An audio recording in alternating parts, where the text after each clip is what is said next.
Good morning, Year 6. It is time for your maths starter today. So you've got 4 questions, a fractions question here, a subtraction of mixed numbers.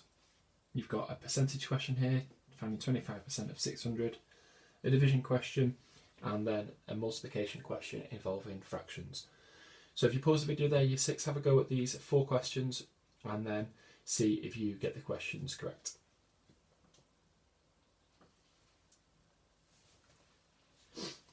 Right, so if we look at number 1, we've got 8 1/3 subtract 4 1/4. Now remember, when we add or subtract a fraction, the denominators need to be the same. You can see here the denominators are different. So before we even begin with a subtraction, we need to make sure these denominators are the same. So we need to think of a number that is both in the 3 times table and the 4 times tables. So a way to do that, to get a guaranteed one, is to multiply them together. 3 times 4 is 12, and in this case that actually is the lowest denominator. So what do I need to do to this 3 to turn it into 12? I need to times it by 4, so I need to do the same to the numerator. So that fraction now becomes 4/12, and the whole number can just move down. What do I need to do to this 4? I need to times it by 3, so I need to do the same to the numerator. So this fraction now becomes 3/12, and the whole number can just move down, and it's subtraction. Now we can begin to solve this because the denominators are the same. Now before we begin to do the subtraction, let's have a look at the fractions first of all. Now this fraction is larger than this fraction because this is 4/12 and this is 3/12. So this is actually quite a straightforward one to do. We can subtract the whole numbers and then we can subtract the fractions. So we subtract the whole numbers. First of all, 8 subtract 4 is 4, and then 4/12 subtract 3/12 is 1/12. So there is your answer, 4 and 1/12. Moving on to number 2, 25% of 600. We looked at this a week or so ago. 25% of 600, which is the same as what is a quarter of 600. The reason being because percent is measured out of 100 and there are 4 lots of 25 and 100.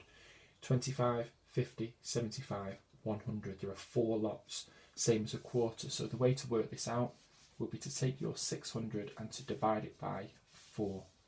How many times does 4 go into 6? It goes in once with 2 left.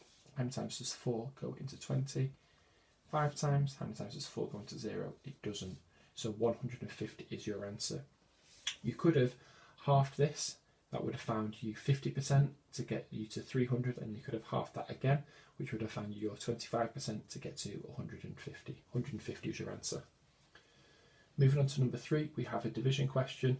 We have 8,472 divided by 6. How many times does 6 go into 8? It goes in once with 2 left over. How many times does 6 go into 24? It goes in 4 times. How many times does 6 go into 7? It goes in once with 1 left over. How many times does 6 go into 12? It goes in 2. There's nothing left over, so there's no remainder here. So your answer is 1,412.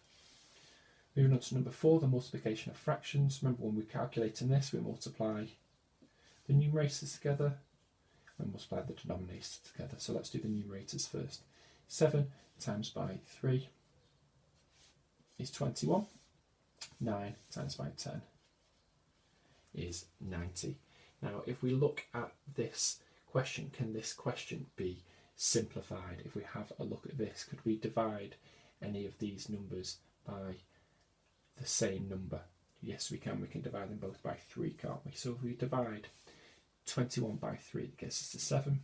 If we divide 90 by 3, that gets us to 30, and that can't be simplified anymore.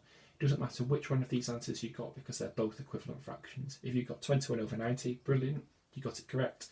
If you've simplified it to 7 over 30, even better because you've shown it in its simplest form. Well done, Year 6.